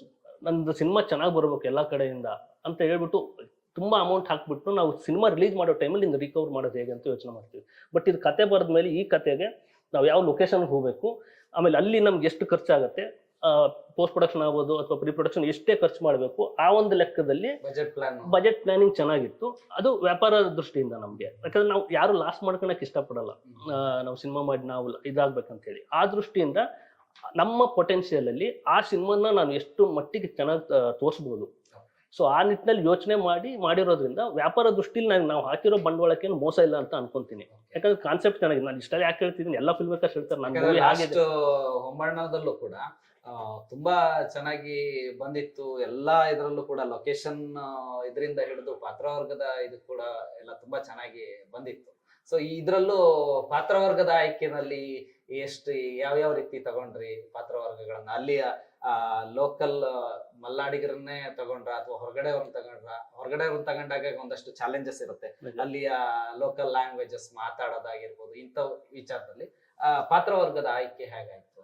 ಇಲ್ಲ, ಈ ಸಿನಿಮಾದಲ್ಲಿ ತಿಮ್ಮ ಅನ್ನೋ ಒಂದು ಕ್ಯಾರೆಕ್ಟರ್ ಮಾಡಿರೋರು ಮಲ್ನಾಡ್ನವ್ರೆ, ಶೃಂಗೇರಿ ಅವರು. ಅವ್ರನ್ನ ಹೇಗೆ ನಾನು ಕಾಂಟ್ಯಾಕ್ಟ್ ಮಾಡಿದ್ದಂದ್ರೆ ಅಗೇನ್ ಸೋಷಿಯಲ್ ಮೀಡಿಯಾ. ಆರ್ಟಿಸ್ಟ್ಗಳನ್ನ ಹೆಚ್ಚಾಗಿ ಹುಡ್ಕೋದು ಅಲ್ಲಿ ಓಕೆ ಇವರು ಸಿಗ್ತಾರೆ ಅಂದ್ರೆ ಮೈಂಡಲ್ಲಿ ಓಡ್ತಿರುತ್ತೆ ಯಾವುದೋ ಒಂದು ಕತೆ, ಈ ರೋಲಿಗೆ ಓಕೆ ಆಗ್ಬೋದು ಅಂತ. ನನಗೆ ಅವ್ರದ್ದು ಕಾಂಟ್ಯಾಕ್ಟ್ಸ್ನ ಇನ್ನೊಬ್ರು ಮ್ಯೂಚುವಲ್ ಫ್ರೆಂಡ್ ಹತ್ರ ಇಸ್ಕೊಂಡು ಅವ್ರಿಗೆ ಕಾಲ್ ಮಾಡಿಬಿಟ್ಟು ಈ ಹಿಂದಿನ ಸಿನಿಮಾ ಎಂತ ಕತೆ ಮರೆಯದಲ್ಲಿ ಒಂದು ಕುಡುಕನ್ ಪಾತ್ರ ಇತ್ತು, ಅದಕ್ಕೆ ನಾನು ಅವ್ರನ್ನ ಕಾಂಟ್ಯಾಕ್ಟ್ ಮಾಡಿದ್ದೆ. ಎಂತ ಕತೆ ಮರೆಯದಲ್ಲಿ ಅಭಿನಯ ಚೆನ್ನಾಗಿ ಬಂತು. ಕೊನೆಗೆ ಅವ್ರ ಹತ್ರ ಕುತ್ಕೊಂಡು ಡಿಸ್ಕಸ್ ಮಾಡಿದೆ, ಈ ಥರದೊಂದಿದೆ, ಮೇನ್ ಲೀಡ್ ಇದೆ, ಮಾಡ್ತೀರಾ ಅಂತ ಹೇಳಿ. ಅವ್ರಿಗೆ ಫಸ್ಟ್ ನಂಬಲಿಲ್ಲ. ಇಲ್ಲ, ಅದು ಟ್ರೈನ್ ಮಾಡೋಣ, ನೀವು ಬನ್ನಿ ಮಾಡ್ತಿರಲ್ಲ ಅಂತ ಹೇಳಿ. ಓಕೆ ಅಂತ. ಏನಕ್ಕೆ ಅಲ್ಲಿವನ್ನೇ ಹಾಕೊಂಡಿದ್ದು ಅಂತ ಹೇಳಿದ್ರೆ, ಸಿನಿಮಾದಲ್ಲಿ ನೋಡಿದಾಗ ಗೊತ್ತಾಗುತ್ತೆ ನಿಮಗೆ. ಅಡಿಕೆ ಮರ ಹತ್ಬಿಟ್ಟು ಔಷಧಿ ಹೊಡೆಯೋ ಸೀನ್ಗಳಿದೆ. ಅದು ನಾವು ಇಲ್ಲಿ ಯಾರನ್ನೇ ಹಾಕೊಂಡು ಎಷ್ಟೇ ಟ್ರೈನ್ ಮಾಡಿದ್ರು ಕೂಡ ಒಂದು ಅಡಿಕೆ ಮರ ಅಷ್ಟು ಎತ್ತರ ಹತ್ತಿಬಿಟ್ಟು ಇದು ನೋಡಿ ಹೆದರುತ್ತಾರೆ ಎಲ್ಲರೂ. ಆಮೇಲೆ ಅದಕ್ಕೆ ನಾವು ಸೇಫ್ಟಿ ಯಾವ ತರ ತಗೊಂಡು ಗೊತ್ತಿಲ್ಲ. ಆ ಇದಕ್ಕೆ ಅಲ್ಲಿವ್ರಿಗೆ ನೇಟಿವಿಟಿ ಬೇಕಿತ್ತು. ಆಮೇಲೆ ಅವ್ರ ಬಾಡಿ ಲ್ಯಾಂಗ್ವೇಜ್ ನನಗೆ ಕರೆಕ್ಟ್ ಆಗಬೇಕು. ಒಬ್ಬ ತಿಮ್ಮ ಅಂತಂದ್ರೆ ಜನ ನಾಳೆ ಥಿಯೇಟರ್ ಇಂದ ಹೊರಗಡೆ ಹೋಗ್ಬೇಕಾದ್ರೆ ಕರೆಕ್ಟ್ ಇದೆ ತಿಮ್ಮನ್ ಕ್ಯಾರೆಕ್ಟರ್ಗೆ ಅವ್ನು ಏನಿದ್ದಾನೆ ಅನ್ಸ್ಬೇಕು. ಅದಕ್ಕೋಸ್ಕರ ಅವ್ರನ್ನ ಆಯ್ತು. ಇನ್ನು ಉಳಿದಿದ್ದು ಪಾತ್ರ ಅವ್ರಿಗೆ ಎಲ್ಲ ನನಗೆ ಗೊತ್ತಿರೋರು ಆಮೇಲೆ ಈ ಪಾತ್ರಕ್ಕೆ ಹೊಂದ್ತಾರೆ ಅನ್ಕೊಂಡಾಗ ಅವ್ರನ್ನ ಕಾಂಟ್ಯಾಕ್ಟ್ ಮಾಡಿದ್ವಿ. ಆಮೇಲೆ ಮೇನ್ ಆಗಿ ಏನಂದ್ರೆ ಸಿನಿಮಾಗಳು, ಈ ತರದ ಸಿನಿಮಾಗಳು ಬಂದಾಗ ಲೊಕೇಶನ್ ಮೇಜರ್ ಆಗಿ ನಮ್ಮ ಮನಸ್ಥಿತಿಗೆ ಹೊಂದಿಕೆ ಆಗ್ಬೇಕು. ಸೊ ಇದರಲ್ಲಿ ಕಾಡಲ್ಲಿ ಹೆಚ್ಚಿನ ಶೂಟಿಂಗ್ ಮಾಡಿದ್ದೀರಿ, ಯಾಕಂದ್ರೆ ಟ್ರೇಲರ್ನ ಆಲ್ರೆಡಿ ಒಂದ್ ಸ್ವಲ್ಪ ನಾವು ತೋರಿಸಿದಾಗ, ಕೆಲವೊಂದು ಸೀನರಿಗಳನ್ನ ನೀವು ತೋರಿಸಿದಾಗ ಅಲ್ಲಿ ಕಾಡಲ್ಲಿ ಶೂಟ್ ಮಾಡೋಂಥದಕ್ಕೆ ಎಷ್ಟರ ಮಟ್ಟಿಗೆ ನಿಮ್ಗೆ ಸಪೋರ್ಟ್ ಆಗಿ ವೆದರ್ ಆಗ್ಲಿ ಆ ಲೊಕೇಶನ್ಸ್ ಆಗ್ಲಿ ಯಾವ ತರ ಸಪೋರ್ಟ್ ಮಾಡಿದ್ವು, ಏನೇನು ಸವಾಲ್ಗಳು ಎದುರಾದ್ವು ಅಂತ? ಇಲ್ಲ, ಆಕ್ಚುಲಿ ಈ ನಂದು 3 ಸಿನಿಮಾಗಳಲ್ಲಿ ಪ್ರೀ ಪ್ರೊಡಕ್ಷನ್ಗೆ ನಾನು ತುಂಬಾ ಟೈಮ್ ಕೊಟ್ಟಿದ್ದೆ. ಒಂದು 8 ತಿಂಗಳು ನಾನು ಬರೀ ಲೊಕೇಶನ್ಸ್ ಮತ್ತೆ ಸ್ಕ್ರಿಪ್ಟ್, ಅಂದ್ರೆ ಸ್ಕ್ರಿಪ್ಟ್ ಮುಗಿದು ಸ್ಕ್ರಿಪ್ಟ್ ರೀಡಿಂಗಿಗೆ ಅಂತಾನೆ ತಗೊಂಡಿದ್ದು. ಮೇನ್ ಕ್ಯಾರೆಕ್ಟರ್ ತಿಮ್ಮನ್ನ ಕೂರ್ಸ್ಕೊಳೋದು, ಅಲ್ಲಿ ಒಂದು ಪ್ಲೇಸ್ಗೆ ಹೋಗೋದು, ಕೂರ್ಸ್ಕೊಳೋದು, ಅವ್ರ ಸ್ಕ್ರಿಪ್ಟ್. ಅವ್ರು ಏನಕ್ಕೆ ಸರ್ ಇಷ್ಟು ಸರಿ ಓದಿಸ್ತಿದ್ದೀರಾ? ಇಲ್ಲ, ಇದು ನಿಮ್ಗೆ ಇದ್ರಲ್ಲಿ ಗೊತ್ತಾಗುತ್ತೆ, ನಿಮ್ಗೆ ಇಡೀ ಕ್ಯಾರೆಕ್ಟರ್ ಎಲ್ಲ ಕ್ಯಾರೆಕ್ಟರ್ನ ಮೈಂಡಿಗೆ ಹೋಗ್ಬೇಕು ಅಂತ ಹೇಳಿ. ಕೊನೆಗೆ ಆ ಟೈಮಲ್ಲೇ ನಾವು ಲೊಕೇಶನ್ ನೋಡ್ಲಿಕ್ಕೆ ಹೊರಟ್ವಿ. ಲೊಕೇಶನ್ಗಳು ಹೇಗಂದ್ರೆ, ಈಗ ತಿಮ್ಮ ಅನ್ನೋನು ಊರಿಂದ ಹೊರಗಡೆ ಇದ್ದಾನೆ, ಒಂದು ಕಾಡಲ್ಲಿ ಇದ್ದಾನೆ, ಅವ್ನು ಹೋಗಿ ಬರೋ ಜಾಗಗಳು ಕೂಡ ಅದೇ ತರ ಇರ್ಬೇಕು ನಂಗೆ. ಸೊ ಅಂತ ಜಾಗಗಳನ್ನು ಹುಡ್ಕೋದು ಸಿಕ್ಕಾಪಟ್ಟೆ ನನಗೆ ಟೈಮ್ ತಗೊಂಡು. ಕೊನೆಗೆ ನಮ್ಗೆ ಒಂದು ಸಿನಿಮಾದ ಕೊನೆ ಒಂದು 30 ನಿಮಿಷ ಮಳೆಯಲ್ಲಿ ಬರುತ್ತೆ. ಆ ಕಾಡ್ ಒಳಗಡೆ ನಾವು ನೀರ್ನ ತಗೊಂಡು ಹೋಗ್ಬಿಟ್ಟು ಆರ್ಟಿಫಿಷಿಯಲ್ ರೇನ್ ತರಿಸೋದು ದೊಡ್ಡ ಚಾಲೆಂಜಿಂಗ್ ಆಗಿತ್ತು. ಕೆಲವೊಂದ್ ಕಡೆ ನಾವು, ನನಗೆ ಲೊಕೇಶನ್ ಚೆನ್ನಾಗಿ ಸಿಗ್ತಿದೆ, ನೀರಿನ ಮೂಲ ಇಲ್ಲ. ಸೊ ನೀರಿನ ಮೂಲನೂ ನಂಗೆ ಅಲ್ಲಿರ್ಬೇಕು. ಆಮೇಲೆ ನಾನು ಶೂಟ್ ಮಾಡೋ ಲೊಕೇಶನ್ಸ್ಗಳು ಕೂಡ ಅದಕ್ಕೆ ಹತ್ರನೇ ಇರಬೇಕು ಅಂತ ಹೇಳಿ ಅದನ್ನು ಹುಡ್ಕೋದೇ ತುಂಬಾ ನಂಗೆ ಟೈಮ್ ತಗೊಂಡಿತ್ತು. ಸೊ ಹಾಗಾಗಿ ನಾನು ಅನ್ಕೊಂಡಂಗೆ ಆಯ್ತು. ಕೊನೆಗೆ ಮನೆದೊಂದು ಸೆಟ್ ಹಾಕ್ಬೇಕಿತ್ತು. ಆ ಮನೆನ ನಾವು ಸೆಟ್ ಹಾಕಿ ಶೂಟ್ ಮಾಡಿ ಹೋಗ್ತಿದ್ವಿ. ಬೆಳಗ್ಗೆ ಬರೋದ್ರೊಳಗೆ ಕಾಡು ಪ್ರಾಣಿಗಳು, ಹಂದಿ, ಅದು ಇದೆಲ್ಲ ಕೆಡಗಿ ಹೋಗ್ತಿತ್ತು. ಮತ್ತೆ ಕಂಪ್ಲೀಟ್ ಆಗಿ ಥಿಕ್ ಫಾರೆಸ್ಟ್ ಅಲ್ಲೇ ಕಂಪ್ಲೀಟ್ ಥಿಕ್ ಫಾರೆಸ್ಟ್. ನಿಮಗೆ ಇದರಲ್ಲಿ ಸುಮಾರು 90% ಲೊಕೇಶನ್ಸ್ಗಳು ಈ ಸಿನಿಮಾಕ್ಕಂತ ಶೂಟ್ ಮಾಡಿಲ್ಲ, ಆ ತರದ ಲೊಕೇಶನ್ಗಳೇ. ಬಟ್ ಹಂಗಂತ ನಾವು ತುಂಬಾ ಇದ್ರ ಫಾರೆಸ್ಟಿಗೆ ಹೋಗಿದೀವಿ ಅಂತಾನೂ ಅಲ್ಲ. ಈ ಜನಗಳು ಬ್ಯಾಣ ಅಂತ ನಾವು ಕರಿತೀವಿ ನಮ್ಮ ಕಡೆ. ಸೊ ಆ ತರದಾಗ್ಬೋದು. ಅಂತಹ ಪ್ರದೇಶಗಳನ್ನ ಆಯ್ಕೆ ಮಾಡ್ಕೊಂಡು ನನಗೆ ಫ್ರೇಮ್ ಸೆಟ್ ಆಗ್ಬೇಕು, ಅದನ್ನ ಯೂಸ್ ಮಾಡ್ಕೊಂಡಿದ್ವಿ. ಈಗ ತಿಮ್ಮನ ಮೊಟ್ಟೆಗಳ ಮೂಲಕ ನೀವು ಏನ್ ಹೇಳಕ್ ಹೊರಟಿದ್ದೀರಿ, ಇದು ಜನಗಳು ಇದನ್ನ ಯಾಕೆ ನೋಡ್ಬೇಕು? ಫಸ್ಟ್ ಏನ್ ಹೇಳಕ್ ಹೊರಟಿದ್ದೀರಿ ಅನ್ನೋದಕ್ಕಿಂತ ಜನ ಇದನ್ನ ಯಾಕೆ ನೋಡ್ಬೇಕು ಅನ್ನೋಂಥದ್ದು ಇದನ್ನ ನೀವು ಹೇಳ್ಬೇಕು. ಆಮೇಲೆ ಇದರಲ್ಲಿ ಬರೋಂತ ಮುಖ್ಯವಾದ ಅಂಶಗಳು, ಯಾಕಂದ್ರೆ ಕಾಳಿಂಗ ಸರ್ಪ ಅನ್ನೋಂಥದ್ದು ಒಂದು ಸಬ್ಜೆಕ್ಟ್. ಆ ಸಬ್ಜೆಕ್ಟ್ ಮೂಲಕ ನೀವೇನ್ ಹೇಳಕ್ ಹೊರಟಿದ್ದೀರಿ, ಹೇಗೆ ಜನ ಯಾಕೆ ಇದನ್ನ ನೋಡ್ಬೇಕು ಅನ್ನೋ ತರ ಒಂದು ಸಂದೇಶ ನಿಮ್ ಕಡೆಯಿಂದ ಸಿಗ್ಬೋದಾ? ಆಕ್ಚುಲಿ ಅಗೇನ್ ನಾವು ಪ್ರಕೃತಿ ಅಂತಾನೆ ಮಾತಾಡ್ಬೇಕಾಗತ್ತೆ. ಈಗ ಪ್ರಕೃತಿ ಮಧ್ಯದಲ್ಲಿ ಮನುಷ್ಯ ಮತ್ತೆ ಕಾಡು, ಅಥವಾ ಮನುಷ್ಯ ಮತ್ತೆ ಪ್ರಕೃತಿ ಮಧ್ಯೆ ಸಮತೋಲನ ಇರಬೇಕು ಅಂತ ಹೇಳಿ. ಈಗ ನಾವು ಏನಾದ್ರೂ ಒಂದು ತಪ್ಪು ಮಾಡಿ ಸರಿ ಮಾಡ್ಕೊಬಹುದು, ಬಟ್ ಪ್ರಕೃತಿಗೆ ಆತರ ಆಗಲ್ಲ. ನಿಮ್ಗೆ ಕಣ್ಣೆದುರುಗಡೆ ಕಾಡಿಗೆ ಹತ್ಕೊಂಡಿರುತ್ತೆ, ನಿಮಗೆ ಅದನ್ನ ಆಸಕ್ತಿ, ನಿಮ್ಗೆ ಎಷ್ಟೇ ದೊಡ್ಡ ಅಂದ್ರೆ ನೀವು ಒಂದು ದೊಡ್ಡ ಕಂಟ್ರಿ ಆಗಿರ್ಲಿ, ಅಥವಾ ನಿಮ್ಗೆ ತುಂಬಾ ದುಡ್ಡಿದೆ ಅಂದ್ರೂ ಕೂಡ ನಿಮ್ಗೆ ಕಾಡ್ಗೆ ಇದ್ ಮಾಡ್ಲಿಕ್ಕೆ ಆಗಲ್ಲ. ಈಗ ಗುಡ್ಡ ಕುಸಿತಿದೆ, ನಾವು ಕುಸಿತಿರೋದು ನೋಡ್ತಾ ನಿಂತ್ಕೊಂತೀವಿ ಬಿಟ್ರೆ ಅದನ್ನ ತಡ್ಲಿಕ್ಕೆ ಆಗಲ್ಲ. ಈಗ ನೀವು ಟೆಕ್ನಾಲಜಿಲಿ ನಾವು ತುಂಬಾ ಇದ್ದೀವಿ, ಏನೋ ಟೆಕ್ನಾಲಜಿ ಎರರ್ ಬಂತಂದ್ರೆ ನೀವೇನು ಅದನ್ನ ಒಂದು ಸ್ವಲ್ಪ ಟೈಮ್ ತಗೊಂಡು ಏನೋ ಒಂದು ಸೊಲ್ಯೂಷನ್ ಕಂಡುಹಿಡಿತೀರ. ಬಟ್ ಪ್ರಕೃತಿಗೆ ಆ ತರ ಇಲ್ಲ.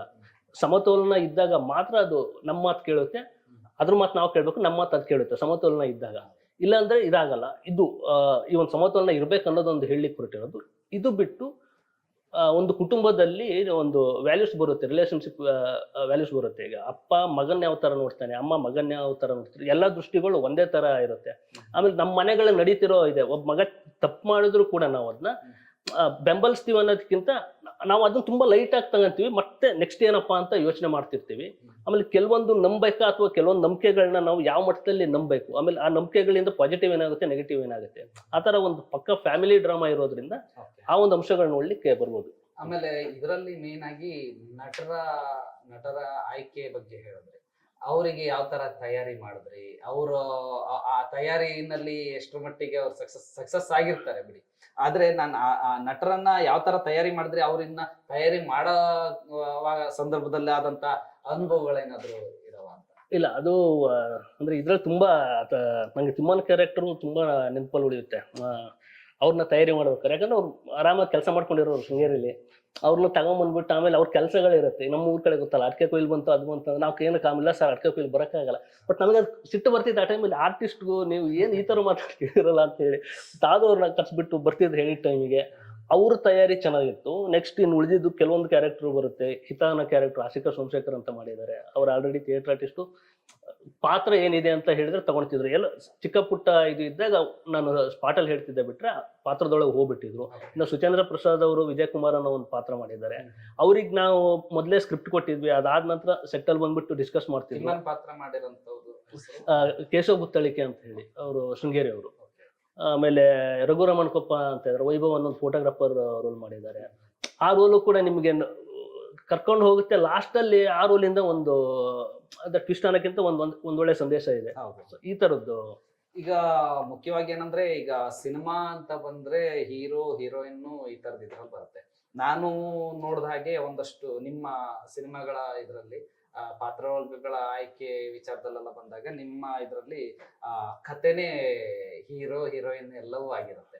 ಸೊ ಈ ಪರ್ಟಿಕ್ಯುಲರ್ ಆಗಿ ಇದ್ರಲ್ಲೂ ಕೂಡ ನಾವು ಈಗ ನೀವು ಹೇಳಿರೋ ಕಾನ್ಸೆಪ್ಟ್ ಅಲ್ಲಿ ಕಥೆಯೇ ಎಲ್ಲವೂ ಆಗಿರುತ್ತೆ. ಪಾತ್ರವರ್ಗ ನಂತರದ್ದು ಕಥೆಯೇ ಮುಖ್ಯವಾಗಿ.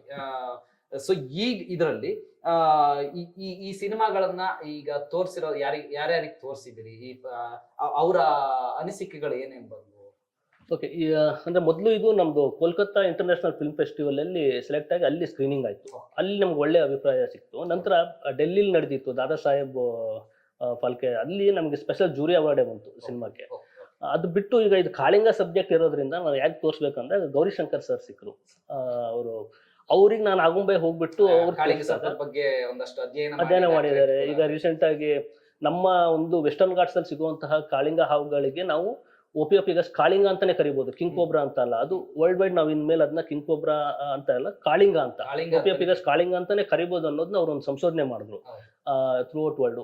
ಸೊ ಅದ್ರಿಂದ ಅಂದ್ರೆ ಅದು ಅವ್ರು ತುಂಬಾ ವರ್ಷಗಳಿಂದ ಮಾಡಿದ್ದು ಸಂಶೋಧನೆ. ಸೊ ಅವರಿಗೆ ಎಲ್ಲ ಗೊತ್ತಿರುತ್ತೆ ಕಾಳಿಂಗ ಹಾವುಗಳ ಬಗ್ಗೆ ಪ್ರತಿಯೊಂದು. ನಾನು ಅವ್ರಿಗೆ ಹೋಗಿ ಸಿನಿಮಾ ತೋರಿಸಿದಾಗ ಅವ್ರು ನೋಡ್ಬಿಟ್ಟು ತುಂಬಾ ಇದ್ ಮಾಡಿದ್ರು, ಇಲ್ಲ ನೀವು ಹೇಳಿದ್ದೆಲ್ಲ ಕರೆಕ್ಟ್ ಆಗಿದೆ, ನಂಬಿಕೆಗಳ ಬಗ್ಗೆ ಚೆನ್ನಾಗಿ ಮಾಡಿದ್ದಾರೆ. ಕಾಳಿಂಗ ಅನ್ನೋದೊಂದು ಸಬ್ಜೆಕ್ಟ್ ಇಟ್ಕೊಂಡು ಜನರ ನಂಬಿಕೆ ಮತ್ತೆ ಕಾಳಿಂಗ ಹಾವು, ಆಮೇಲೆ ನೀವು ಕಾಳಿಂಗ ಬಗ್ಗೆ ಹಾವಿನ ಬಗ್ಗೆ ಹೇಳಿರೋದು ಕೂಡ ಎಲ್ಲ ನೈಜವಾಗಿದೆ ಅದು ಅಂತ ಇದ್ ಮಾಡಿದ್ರು. ಕೊನೆಗೆ ನಮ್ಗೆ ಅದೊಂದು ಪಾಸಿಟಿವ್ ಇದ್ ಸಿಕ್ತು. ಓಕೆ, ಇದರಲ್ಲಿ ಮುಖ್ಯವಾಗಿ ಹೇಳ್ಬೇಕು ಅಂದ್ರೆ ಈ ಕಾಳಿಂಗ ಅಂತ ಬಂದಾಗ ಮಲ್ನಾಡಿಗರಲ್ಲಿ ಮುಖ್ಯವಾಗಿ ಬರೋಂಥದ್ದು, ಅವರ ತಲೆಯಲ್ಲಿ ಬರೋಂಥದ್ದು ನಾಗದೋಷ, ದೈವ. ಅಂದ್ರೆ ಈಗ ದೇವ್ರನ್ನ ಇವತ್ತಿಗೂ ಯಾರು ಕಣ್ಣಿಂದ ಕಂಡವರಲ್ಲ, ಆದ್ರೆ ಕಣ್ಣಿಗೆ ಕಾಣಂತ ದೇವ್ರು ಅಂತ ಯಾರನ್ನ ಇದ್ ಮಾಡ್ತಾರಂದ್ರೆ ಹಾವುಗಳು ಕಣ್ಣಿಗೆ ಕಾಣ್ತವೆ. ಅದ್ರಿಂದ ಏನೇ ತೊಂದರೆ ಮಾಡಿದ್ರು ಅದರಿಂದ ನಮ್ಗೊಂದು ದೋಷ ಬರುತ್ತೆ ಅನ್ನೋ ತರ ಇದಾಗುತ್ತೆ. ಸಿನಿಮಾದಲ್ಲಿ ನಾನ್ ಹೇಳ್ಬೇಕು ಅಂತಂದ್ರೆ ಈ ಮೌಢ್ಯ ಮತ್ತೆ ವಾಸ್ತವ ಇವೆರಡನ್ನ ಕಂಪೇರ್ ಮಾಡ್ಲಿಲ್ಲದಂದ್ರೆ ಈ ಸಿನಿಮಾದಲ್ಲಿ ನೀವು ಮೇಜರ್ ಆಗಿ ನಾಗದೋಷ ಈ ತರದ ಇದ್ರಲ್ಲಿ ಏನಾದ್ರು ಹೇಳಕ್ ಹೊರಟಿದ್ದೀರಾ? ಮೂಲಕತೆ ನಾಗದೋಷದ ಮೇಲೆ ಏನಾದ್ರು ಹೋಗತ್ತಾ, ಅಥವಾ ದೈವದ ಮೇಲೆ ನಂಬಿಕೆ ಇಡಬೇಕು ಆ ತರದ ಏನಾದ್ರು ಕಾನ್ಸೆಪ್ಟ್ ಅಲ್ಲಿ ಈ ಸಿನಿಮಾ ಬಂದಿದ್ಯಾ ಅಂತ? ಇಲ್ಲ, ಇದು ಚೆನ್ನಾಗಿದೆ. ಆಕ್ಚುಲಿ ನಮಗ್ ಬೇಕು ನಾಗ ದೈವ ಅನ್ನೋ ನಂಬಿಕೆ ಬೇಕು. ಯಾವ ಅರ್ಥದಲ್ಲಿ ಆ ದೈವ ಅನ್ನೋ ನಂಬಿಕೆ ಬೇಕಂದ್ರೆ ಜನಗಳು ಕಾಡಿಗೆ ನುಗ್ಗಬಾರ್ದು, ಕಾಡು ಉಳಿಯುತ್ತೆ ಅನ್ನೋದು ಒಂದು ಇದು. ಮೌಢ್ಯ ಅಂತ ನಾವು ತಗೊಂಡಾಗ ಹಾವುಗಳು ಹಾಲು ಕುಡಿಯುತ್ತೆ, ಅದು ರಾಂಗು. ಹಾವುಗಳಿಗೆ ಕಿವಿ ಇದೆ ಕೇಳಿಸ್ಕೊಳುತ್ತೆ, ಅದು ರಾಂಗು. ಸೊ ಇದು ಮೌಢ್ಯ ಅಂತ ನಾನು ಕರಿಬೇಕು. ನಂಬಿಕೆ ಅಂದಾಗ ಜನ ದೇವರನ್ನ ಪೂಜೆ ಮಾಡ್ತಾರೆ, ನಾಗನ ಪೂಜೆ ಮಾಡ್ತಾರೆ. ಆ ಪೂಜೆ ಮಾಡಿ ನಾಗಬಣ್ಣಗಳನ್ನ ಮಾಡಿದ್ದಾರೆ, ಅಲ್ಲಿ ಹೋಗಲ್ಲ. ಇದು ನಂಬಿಕೆ. ಈ ನಂಬಿಕೆ ಇರಬೇಕು. ನಾನು ಅದನ್ನೇ ಹೇಳಿದ್ದು, ಮೌಢ್ಯ ಮತ್ತೆ ನಂಬಿಕೆ ಮಧ್ಯೆ ತೆಳುವುದೊಂದು ಲೈನ್ ಇರುತ್ತೆ ಅಂದ್ರೆ ಇದೇ ಲೈನ್ ಇದು ಇರ್ಬೇಕು. ಇನ್ನೂ ಹೇಳ್ಬೇಕಂದ್ರೆ ಸಿಗರೇಟ್ ಮೇಲೆ ನೋ ಸ್ಮೋಕಿಂಗ್ ಅಂತ ಬರ್ದಿರ್ತಾರೆ, ಬಟ್ ನಾವು ಸ್ಮೋಕ್ ಮಾಡ್ತೀವಿ. ಆ ವ್ಯಕ್ತಿ ಒಬ್ಬ ಹೋಗ್ಬಿಟ್ಟು ಅಡ್ಮಿಟ್ ಆಗ್ತಾನೆ, ಅವನು ಅವಾಗ ಥಿಂಕ್ ಮಾಡ್ತಾನೆ ಅದ್ರಲ್ಲಿ ಬರ್ದಿದ್ರು ಗುರು, ನಾನು ಆದ್ರೂ ಸೈದ್ ಬಿಟ್ಟೆ. ಸೇಮ್ ಕಾಡಿನಲ್ಲಿ ಹೋದಾಗ ಅವನಿಂದ ತಪ್ಪುಗಳಾದಾಗ ಒಬ್ಬ ವ್ಯಕ್ತಿಲಿ ಬದಲಾವಣೆ ಆಯ್ತು ಅಂದ್ರೆ ಓಕೆ, ಅದು ನಮ್ಗೆ ಗ್ರಾಜುವಲಿ ಇದಾಗುತ್ತೆ ಅಂತ. ಅಂದ್ರೆ ನೀವು ಈಗ ಗೌರಿಶಂಕರ್ ಸರ್ ಜೊತೆಗೆ ಡಿಸ್ಕಸ್ ಮಾಡ್ಕೊಂಡು ಒಂದಷ್ಟು ಇನ್ಪುಟ್ಸ್ ತಗೊಂಡು ಸಿನಿಮಾ ಮಾಡಿದಿರಾ ಅಂತಂದ್ರೆ ಅದರಲ್ಲಿ ನಿಮ್ಗೆ ಜಾಸ್ತಿ ಮೌಢ್ಯಗಳಿರಲ್ಲ, ವಾಸ್ತವದ ಬಗ್ಗೆನೇ ಜಾಸ್ತಿ ಇದಿರುತ್ತೆ. ಕಾಡು ಹಾವುಗಳು ಮತ್ತೆ ಈ ಕಾನ್ಸೆಪ್ಟ್ ಅಲ್ಲಿ ಅವನ್ನ ಉಳಿಸಿ ಅವನ್ನ ಸಂರಕ್ಷಣೆ ಮಾಡುವಂತ ವಿಚಾರದಲ್ಲೇ ಜಾಸ್ತಿ ಫೋಕಸ್ ಮಾಡಿ ಸಿನಿಮಾ ಮಾಡಿದೀರಾ ಅಂತ ನಿಮ್ಗೆ ಅನ್ಸುತ್ತೆ.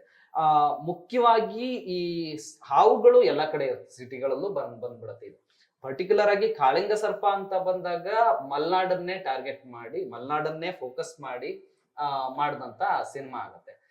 ಸಿನಿಮಾ ಕಾನ್ಸೆಪ್ಟ್ ಇದರಲ್ಲಿ ನೀವು ಮಲ್ನಾಡು ಮತ್ತೆ ಕರಾವಳಿ ಈ ಭಾಗವನ್ನೇ ಮುಖ್ಯವಾಗಿ ಇಟ್ಕೊಂಡು ಮಾಡಿದ್ದೆ ಆದ್ರೆ ಹೊರಗಡೆ ಜನರಿಗೆ ಯಾವ ತರ ತಲುಪುವಂತ ಸಾಧ್ಯತೆಗಳು ಇದೆಯಾ ಈ ಸಬ್ಜೆಕ್ಟ್ಗಳು ಅಂತ? ಯಾಕಂದ್ರೆ ಈಗ ಹೊರಗಡೆ ಅವರಿಗೆ ಔಟ್ಡೇಟ್ ಅನ್ನೋದಕ್ಕಿಂತ ನಮಗೆ ರಿಲೇಟ್ ಆಗಿಲ್ಲ ಅನ್ನೋದು. ಈಗ ಎಲ್ಲೋ ಒಂದು ಕಾಂತಾರ ಕ್ಲಿಕ್ ಆಗಿ ಇದಾಗತ್ತೆ, ಸೊ ಒಳ್ಳೆ ರೀತಿಯಲ್ಲೇ ಕ್ಲಿಕ್ ಆಗಿದೆ. ಸೊ ಈ ಕಾನ್ಸೆಪ್ಟ್ ಯಾವ ರೀತಿ ಜನರನ್ನ ತಲುಪಬಹುದು, ಔಟ್ ಆಫ್ ಮಲೆನಾಡು ಮತ್ತೆ ಕರಾವಳಿ ಜನರನ್ನ ಯಾವ ತರ ತಲುಪಬಹುದು ಅಂತ ಅನ್ಸುತ್ತೆ ನಿಮ್ಗೆ? ಅದೇ ನಂದು ಅಂದ್ರೆ ಸಿನಿಮಾ ಮಾಡಕ್ಕೂ ಮುಂಚೆ ನಾನು ಗೌರಿಶಂಕರ್ ಅವ್ರ ಹತ್ರ ಹೋಗಿಲ್ಲ ಯಾವ್ದಕ್ಕೂ. ಸಿನಿಮಾ ಮಾಡಾದ್ಮೇಲೆ ನಾನು ತೋರಿಸ್ದೆ. ಅವಾಗ ಅವರು ಅಂದ್ರೆ ನಾ ಮೊದ್ಲೇ ಹೋಗಿದ್ರೆ ಓಕೆ, ಅವರಿಂದ ಒಂದಷ್ಟು ಇದು ಸಿಕ್ತಿತ್ತು. ಅವ್ರು ಅದನ್ನೇ ಹೇಳಿದ್ರು, ಇವ್ ನಂಗೆ ಮುಂಚೆನೆ ಸಿಕ್ಬಿಟ್ಟಿದ್ರೆ ನಾ ರಿಯಲ್ ಕಾಳಿಂಗ ಕೊಟ್ಬಿಡ್ತಿದ್ದೆ ಸಾರ್, ಅದೆಲ್ಲ ಆಗಲ್ಲ, ನಮ್ದು ಅನಿಮಲ್ ಬೋರ್ಡ್ ಎಲ್ಲ ಇದೆ, ಈ ತರ ಅಲ್ಲಿ ಎಲ್ಲವೂ ಚೆನ್ನಾಗಿದೆ, ಅದು VFX ಇದ್ ಮಾಡಿದೀವಿ ನಾವು ಇದನ್ನ. ಅವ್ರು ಈ ತರ ಒಂದು ವಿಚಾರ ಸಿನಿಮಾದಲ್ಲಿ ಎಲ್ಲೂ ರಿಯಲ್ ಕಾಳಿಂಗನ ತೋರಿಸ್ತಾರೆ, VFX ಚೆನ್ನಾಗಿ ಮಾಡಿದ್ದಾರೆ. ಅದನ್ನ ಒಂದು ಚೆನ್ನಾಗಿ ತೋರಿಸಿದ್ರು. ಅಂದ್ರೆ ಅವ್ರು ತೋರಿಸಿದೀರ ಅಂತ ಹೇಳಿದ್ರು. ನೀವು ರಿಯಲ್ ಆಗಿ ನನ್ನ ಹತ್ರ ಬಂದಿದ್ರೆ ಇದು ಮಾಡ್ಬಿಡ್ಬೋದಿತ್ತು, ಎಲ್ಲರೂ ರೆಸ್ಕ್ಯೂ ಆದಾಗ ಸಿಕ್ಕಾಗ ಅದನ್ನ ಶೂಟ್ ಮಾಡ್ಕೊಬೋದಿತ್ತು ಒಂದು. ಇಲ್ಲ ಸರ್, ಅನಿಮಲ್ ಬೋರ್ಡ್ ಈ ತರ ಎಲ್ಲ ಪ್ರಾಬ್ಲಮ್ಗಳಿದೆ ಅಂತ ಹೇಳಿ. ಆಮೇಲೆ ಕಾಳಿಂಗ ಅನ್ನೋದು ಒಂದು ಕೌತುಕ ವಿಷಯ. ಅದ್ರದ್ದು ಗಾತ್ರ ಆಗ್ಬೋದು ಅಥವಾ ಅದ್ರದ್ದು ಚಲನವಲನ ನೋಡಿದಾಗ ಎಂಥವನ್ನಾದ್ರೂ ಒಂದ್ಸರಿ ಎದೆ ಹಿಡ್ಕೊಂತಾನೆ ನೋಡಿದಾಗ. ಸೊ ಹಾಗಾಗಿ ನಮ್ಮ ಮಲೆನಾಡು ಕರಾವಳಿಯವರು ಎದೆ ಹಿಡ್ಕೊಂತಾರೆ. ಸೊ ಹೊರಗಿನ ಜನಕ್ಕೆ ಅದೊಂದು ಕೌತುಕದ ವಿಷಯ. ಕಾಳಿಂಗನ ಬಗ್ಗೆ ಮಲೆನಾಡಿಗರಲ್ಲಿ ಒಂದು ಮಾತಿದೆ, ಹಾವು ಕಂಡ್ರೆ ಹರ ನಡಗಿದ್ದ ಅಂತ ಒಂದು ಮಾತಿದೆ. ಸೊ ಹಾಗಾಗಿ ಆ ಇದ್ರಲ್ಲಿ ಕೌತುಕಗಳು ಇದ್ದೇ ಇರುತ್ತೆ, ಕುತೂಹಲಗಳು ಎಲ್ಲವೂ ಇರುತ್ತೆ ಅನ್ನೋದನ್ನ ನಾವು ಹೇಳ್ಬೋದು. ಸೊ ಈ ಇದ್ರಲ್ಲಿ ಶೂಟಿಂಗ್ ಸಮಯದಲ್ಲಿ ಹಾವುಗಳು ಕಂಡಂತದ್ದು ಅಂದ್ರೆ ಶೂಟಿಂಗ್ ಅಲ್ಲಿ ನೀವು ತೋರ್ಸಕ್ ಆಗಲ್ಲ ಅನ್ನೋ ರೀತಿನಲ್ಲಿ, ಯಾಕಂದ್ರೆ ಕೆಲವೊಂದು ಕಾನೂನಿನ ಅಡೆತಡೆಗಳು ಬರುತ್ತೆ. ಇದ್ರಲ್ಲಿ ಏನಾದ್ರೂ ಹಾವುಗಳನ್ನ ತೋರ್ಸಂತ ಇದ್ರಲ್ಲಿ VFX ಎಲ್ಲ ತೋರ್ಸಂತ ಇದ್ರಲ್ಲಿ ಆ ಹಾವುಗಳನ್ನ ತೋರ್ಸಂತ ಅಗತ್ಯಗಳು, ಅದ್ರ ಮೇಲೆ ಫೋಕಸ್ ಮಾಡೋದ್ರಿಂದ ಹಾವನ್ನ ತೋರ್ಸಂತ ಅಗತ್ಯ ಬಂದಾಗ ಏನಾದ್ರೂ ಖಂಡಿತ ಕಾಡಲ್ಲಿ ಶೂಟ್ ಮಾಡುವಾಗ ಹಾವುಗಳು ಅಥವಾ ಕಾಳಿಂಗ ಅಥವಾ ಬೇರೆ ಬೇರೆ ಪ್ರಾಣಿಗಳು ಇವೆಲ್ಲ ಶೂಟಿಂಗ್ ಸ್ವಲ್ಪ ಅಡೆತಡೆಗಳು ಆಗತ್ತೆ. ಸೊ ಅವೆಲ್ಲ ಏನಾದ್ರು ಖಂಡಿತ ಇಲ್ಲ. ಅಂದ್ರೆ ನಮ್ ಕಡೆ ಒಂದು ನಂಬಿಕೆ ಇರುತ್ತಲ್ಲ, ಆ ಕಾಡ್ ನುಗ್ಬೇಡಿ, ಈ ಕಾಡ್ ನುಗ್ಬೇಡಿ. ಫಾರ್ ಎಕ್ಸಾಂಪಲ್ ನಮ್ದು ಈ ಸಿನಿಮಾದಲ್ಲಿ ಒಂದು ನಾಗರ ಬನ ಅಂತ ಹೇಳಿ ನಾವು ಮಾಡಿದೀವಿ. ಆ ಒಂದು ಮರದ ಕೆಳಗಡೆ ಗೊತ್ತಲ್ಲ, ನಮ್ ಸೈಡ್ ಇರುತ್ತಲ್ಲ ಬನ, ಆ ತರದ್ದು ಒಂದು ಮಾಡಿದಾಗ ಲಾಸ್ಟ್ ಅಲ್ಲಿ ಎಲ್ಲ ಮಾಡಿ ಹೋಗ್ಬೇಕಾದ್ರೆ ಕೈ ಮುಕ್ಕೊಂಡು ಹೋಗಿ ಎಲ್ಲರೂ. ಅಂದ್ರೆ ಅದೊಂದು ನಂಬಿಕೆ, ಅದು ಏನಾರು ಆಗುತ್ತೇನೋ ಈ ತರ. ಅದ್ ಬಿಟ್ರೆ ಕಾಡಲ್ಲಿ ಚಿಕ್ಕ ಪುಟ್ಟ ಹಾವುಗಳು ಕಂಡಿದ್ದು ಉಂಟು, ಅದೇನು ಇದಿಲ್ಲ. ಅದೆಲ್ಲದಕ್ಕಿಂತ ನಾವೆಲ್ಲಿ ಶೂಟ್ ಮಾಡಿದ್ವಿ, ನಾವು ಶೂಟ್ ಮಾಡಿ ಹೋದ ನಂತರ ಒಂದು 15 ದಿನದಲ್ಲಿ ಅಲ್ಲೊಂದು 13 ಆನೆಗಳು ಬಂದಿದ್ವು ನಮಗೆ ಎನ್ಆರ್ಪುರ ಬೆಲ್ಟು. ಅಲ್ಲಿ ಒಂದು 13 ಆನೆಗಳು ಬಂದು ಕೊನೆಗೆ ಫಾರೆಸ್ಟರ್ನವ್ರು ಬಂದು ಇದ್ ಮಾಡ್ಕೊಂಡು ಹೋಗಿದ್ರು. ಅಂದ್ರೆ ಅಂತ ಒಂದು ಇದ್ರಲ್ಲಿ ನಾವು ಮಾಡಿರೋದು. ಅಂದ್ರೆ ಇವಾಗ ನಿಮ್ಗೆ ಆನೆಗಳಂತಂದ್ರೆ ಆರಾಮಾಗಿ ಊರಲ್ಲಿ ಹೋಗ್ಬಿಡ್ತಾವೆ, ನಡ್ಕೊಂಡು ಹೋಗ್ಬಿಡ್ತಾವೆ. ಅವಕ್ಕೆ ಅಂದ್ರೆ ಅವ್ ಕಾಡಲ್ಲಿ ಇರ್ಬೇಕಾದ ವಾತಾವರಣ ಈಗ ಇಲ್ಲ, ಇದು ನನ್ ಜಾಗನೇ ಅಂತ ಬರ್ತಿದಾವೆ. ಯಾಕಂದ್ರೆ ಮೊದಲು ಓಡಾಡಿರೋ ಜಾಗಗಳು. ಹಾಗಾಗಿ ಅದು ಒಂದು ಬಂದು ಹೋಗಿದ್ದು ಅದೊಂದು ಮರಿಲಿಕ್ಕೆ ಆಗಲ್ಲ. ಅಂದ್ರೆ ನಾವು ಶೂಟ್ ಮಾಡ್ತಿರೋ ಬಂದಿದ್ರೆ ಏನ್ ಕತೆ. ಈಗ ಮುಖ್ಯವಾಗಿ ಇನ್ನೊಂದು ಮುಖ್ಯವಾದ ಪ್ರಶ್ನೆ ಏನಂದ್ರೆ, ಲೊಕೇಶನ್ ಗಳನ್ನ ಆಯ್ಕೆ ಮಾಡ್ಕೊಂಡ್ರಲ್ಲ, ಈಗ ಕಾಳಿಂಗ ಸರ್ಪಗಳು ಮೇಜರ್ ಆಗಿ ಸಿಗುವಂತದ್ದು ವೆಸ್ಟರ್ನ್ ಘಾಟ್ಸ್, ಆಗುಂಬೆ ಆಗಿರ್ಬೋದು, ಶೃಂಗೇರಿ, ಮತ್ತೆ ಈ ಕಡೆ ಹೋಗ್ತಾ ಹೋಗ್ತಾ ಸ್ವಲ್ಪ ಕರಾವಳಿ ಭಾಗದಲ್ಲಿ ಜಾಸ್ತಿ ಇದಾಗತ್ತೆ. ಸೊ ಲೊಕೇಶನ್ ಗಳನ್ನ ಅಲ್ಲೇ ಆಯ್ಕೆ ಮಾಡ್ಕೊಂಡ್ರೆ ಯಾವ್ಯಾವ ಲೊಕೇಶನ್ ಅಲ್ಲಿ ಸಿನಿಮಾ ಶೂಟಿಂಗ್ ಮಾಡಿದ್ರಿ? ಅದೇ, ಯಾಕಂದ್ರೆ ಈಗ ಇವು ಶೀತಜೀವಿಗಳು ಕಾಳಿಂಗ ಇವು. ಸೊ ನಮ್ಗೆ ವೆಸ್ಟರ್ನ್ ಘಾಟ್ಸ್ ಅಲ್ಲೇ ಸಿಗುತ್ತೆ ಅಂತ ಹೇಳಿದಾಗ ವೆಸ್ಟರ್ನ್ ಘಾಟ್ಸ್ನ ಯಾವ ತರ ತೋರಿಸ್ಬೇಕು. ಯಾಕಂದ್ರೆ ಒಬ್ಬ ನಾರ್ಮಲ್ ಪರ್ಸನ್ಗೂ ಅದೊಂದು ಇರುತ್ತೆ. ನೀವು ಲೊಕೇಶನ್, ಕಾಳಿಂಗನ ಬಗ್ಗೆ ಕತೆ ಹೇಳ್ತಿದ್ದಾನೆ, ಇವ್ನು ಯಾವ ಲೊಕೇಶನ್ ಅಲ್ಲಿ ಶೂಟ್ ಮಾಡಿದ್ದಾನೆ ಅದನ್ನ ನಾವು ಥಿಂಕ್ ಮಾಡ್ತಿರ್ತೀವಿ ನೋಡಿದಾಗ. ಇಲ್ಲಿ ನಾವು ಅಂತ ಲೊಕೇಶನ್ಸ್ ನೋಡ್ತೀವಿ. ಇವನ್ ನಂಗೆ ಆಗುಂಬೆ ಎಲ್ಲ ಗೊತ್ತು, ಆಗುಂಬೆಲಿ ನಾನು ಶೂಟ್ ಮಾಡ್ಬೋದಿತ್ತು. ಬಟ್ ಈ ಸಿನಿಮಾನ ನಾನು ಆಗುಂಬೆ ಭಾಗದಲ್ಲಿ ಶೂಟ್ ಮಾಡಿಲ್ಲ. ಇದು ನಾನು ಚಿಕ್ಕಮಂಗ್ಳೂರು ಭಾಗಗಳಲ್ಲಿ ಕೆಲವೊಂದು ಲೊಕೇಶನ್ಸ್ಗಳು, ಅಂದ್ರೆ ಲೊಕೇಶನ್ಸ್ ತುಂಬಾ ಇದಾವೆ. ಮೇನ್ ಲೊಕೇಶನ್ ಅಂತ ಒಂದು ಲೊಕೇಶನ್ ಇಟ್ಕೊಂಡು ಕೆಲವೊಂದು 1-2 ಸೀನ್ಗಳಿಗೋಸ್ಕರ ನಾವು ಟ್ರಾವೆಲ್ ಮಾಡಿದ್ದೀವಿ ತುಂಬಾ ಕಡೆ. ಇವನ್ ಸಾಂಗ್ಗಳಲ್ಲಿ ಬೇಕಾಗಿದ್ದ ಲೊಕೇಶನ್ ಅವ್ರದ್ದು ತೋರಿಸ್ಬೇಕು, ನಾವು ಅಟ್ಮಾಸ್ಫಿಯರ್ ಆಂಬಿಯನ್ಸ್ ತೋರಿಸ್ಬೇಕು, ಅವ್ನಿರೋ ಜಾಗ. ಸೊ ಅದಕ್ಕೂ ಕೂಡ ಅವ್ನು ವೆಸ್ಟರ್ನ್ ಘಾಟ್ಸ್ ಅಲ್ಲೇ ಇದಾನೆ ಅಂತ ಅಲ್ಲಿ ತೋರಿಸ್ಬೇಕು. ಅವ್ನು ಒಂದೇ ಮನೆ ಇರಬೇಕು, ಸುತ್ತಲೂ ಅವ್ನು ಎಲ್ಲಿ ಪ್ರೈಮೀಟರ್ ಕಾಡ್ ಕಾಣ್ಬೇಕು ನಮಗೆ. ಸೊ ಇದನ್ನೆಲ್ಲ ತಲೆಯಲ್ಲಿ ಇಟ್ಕೊಂಡೆ ನಾವು ಒಂದು ಚಿಕ್ಕಮಂಗ್ಳೂರು ಭಾಗದಲ್ಲಿ ಹೆಚ್ಚಾಗಿ ಶೂಟ್ ಮಾಡಿರೋದು. ಕಾಡನ್ನೇ ನೋಡದೇ ಇರೋಂತ ಆರ್ಟಿಸ್ಟ್ ಗಳನ್ನ ಯಾರು ಬಳಸ್ಕೊಂಡ್ರೆ? ಯಾಕಂದ್ರೆ ಈಗ ಮಲ್ನಾಡು ಅಂತ ಅಂದಾಗ ಥಿಕ್ ಫಾರೆಸ್ಟ್ ಅಂತಾನು ನೀವ್ ಹೇಳ್ತಾ ಇದ್ರಿ. ಸೊ ಅಲ್ಲೆಲ್ಲ ಲೀಚಸ್ ಗಳು ಜಾಸ್ತಿ ಇರುತ್ತೆ, ಏನು ಇಂಬ್ಳ ಅಂತೀವಿ ಮಲ್ನಾಡಿನ ಭಾಷೆನಲ್ಲಿ, ಇಂಬ್ಳ ಅಂತೀವಿ. ಸೊ ಅವೆಲ್ಲ ಹತ್ತಿರಂತದ್ದು, ಆ ತರದೆಲ್ಲ ಸವಾಲ್ಗಳು ಏನಾದ್ರು ಇಲ್ಲ, ಇದು ನಂಗೆ ಪ್ರತಿ ಶೂಟಿಂಗ್ ನಲ್ಲೂ ಇರುತ್ತೆ. ಈಗ ಅವೆಲ್ಲ ನಮಗೆ ಫ್ರೆಂಡ್ಸ್ ಆಗ್ಬಿಟ್ಟಿದಾವೆ ಲೀಚ್ ಎಲ್ಲ. ಅವೇನು ಬಂದ್ರು ಓಕೆ, ನಮ್ ಕ್ಲೋಸ್ ಫ್ರೆಂಡ್ಸ್ ಅನ್ಕೊಂಡು ಅವೇ ಬ್ಲಡ್ ನ ಕುಡಿದು ಒಂದು 24 ಚೇಂಬರ್ಸ್ ಆದ್ರೂ ಹೊಟ್ಟೆ ಒಳಗೆ ತುಂಬಬೇಕು, ಆಮೇಲೆ ಅವೇ ಬಿದ್ದೋಗ್ಬಿಡ್ತವೆ. ಸೊ ಈಗ ನಮ್ ಜೊತೆ ಶೂಟ್ ಮಾಡೋರದ್ದು ಅಷ್ಟೇ ಒಂದು 4-5 ದಿನ ಇದ್ ಮಾಡ್ತಾರೆ. ಅದಾದ್ಮೇಲೆ ಸೆಟ್ ಆಗ್ಬಿಡ್ತಾರೆ, ಬೈಕೊಂತನವರು ಸೆಟ್ ಆಗ್ಬಿಡ್ತಾರೆ, ಎಲ್ಲಿ ಲೊಕೇಶನ್ ಕರ್ಕೊಂಡ್ ಬಂದಿದ್ದಾನೆ ಅಂತ ಹೇಳ್ಬಿಟ್ಟು. ನಮ್ಮಲ್ಲಿ ತುಂಬಾ ಜನ ಆರ್ಟಿಸ್ಟ್ ಗಳಿಗೆ ಅದಾಯ್ತು ಪ್ರಾಬ್ಲಮ್. ಮತ್ತೆ ನಾವೆಲ್ಲ ಶೂ ಎಲ್ಲ ಉದ್ದ ಶೂ ಎಲ್ಲ ಕೊಟ್ಟು ಎಲ್ಲ ಇದು ಮಾಡ್ಕೊಂಡಿದ್ರು ಕೂಡ ಒಳಗಡೆ ಹೋಗ್ಬಿಟ್ಟು ಇದು ಮಾಡ್ತಿದ್ವು. ಎಲ್ರಿಗೂ ಪ್ರಾಣಿಗಳು ಎಲ್ಲಿಂದ ಬರುತ್ತೆ ಅನ್ನೋದೊಂದು ಭಯ ಇರುತ್ತೆ ಕೆಲವೊಂದ್ಸರಿ ಕಾಡಲ್ಲಿ ಹೋದವ್ರಿಗೆ.